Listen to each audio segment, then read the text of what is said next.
19 декабрь кечки саат 7-де Ала Тоо аянтында балаты орнотулду. Жылдагыдан айырмаланып, бул балаты жаштарыбызга анча жага бербеген сымал. Одноклассники, Facebook жана башка социалдык тармактарда биздин балатыны кооздойбуз деген аталышта Ала Тоо кинотеатрынын алдында өтө турган акцияга чакырык жасалып, бул маселе жаштар тарабынан колдоого алынган. Акцияны уюштуруучулардын айтымында борбордук балатыны кооздошмок. Бирок анын инструкциясы боюнча белгилүү бир өлчөмдөгү ордукту гана көтөрүп алгандыктан элдик балаты деп аташып, мэрия тарабынан активисттерге башка балаты берилген.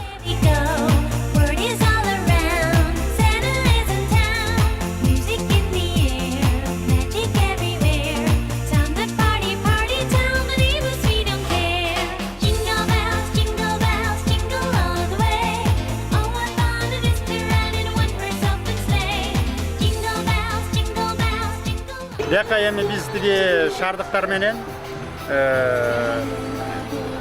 ёлканы украшать этүүгө келдибиз да.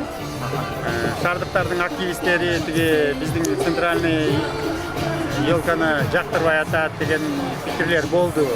Анан биз аларды балдарды бери чакырып, кандай кыласыңар десе, биз ошондой украшать этебиз дедик. Андай машиналердин баары кандай деп сурасак эчтеке жок. Анда биз силерге давайте жардамдашайлы. Машина берейик силерге. Музыканы коюп берейик деп бир болоюк мындай эми кандай силердин эмелериң бизге да ценный деп договорились.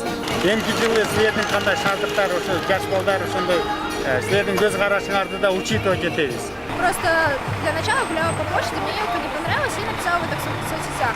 И много стало комментариев, и кто-то из людей предложил, что давайте мы украсим елку сами. И потом эта идея зародилась, и мы дали в прессу об этом. Бул жерде биз жаштар болуп чогулуп акция уюштуруп атабыз. Акция эмес, флешмоб катары. Биз баарыбыз интернетте уюштурганбыз. Эч кандай бир молодежный организацияга да кирбейбиз. Биз жөн эле интернеттен баарыбыз таанышып, биз ушу ёлканы коостогон келгенбиз. Эң башкы максатыбыз биздин башында эң башкы ёлканы коостомокпуз, бирок анын мэриянын карамагында болгондуктан аны коостогонго болгон эмес. Уруксат берилген жок. Эми биз Кудай буйрса азыр элдер дагы чогулса, моюнчуктарыбызды тап келип, ушу ёлканы кооздоп, элдик ёлка деп атайбыз.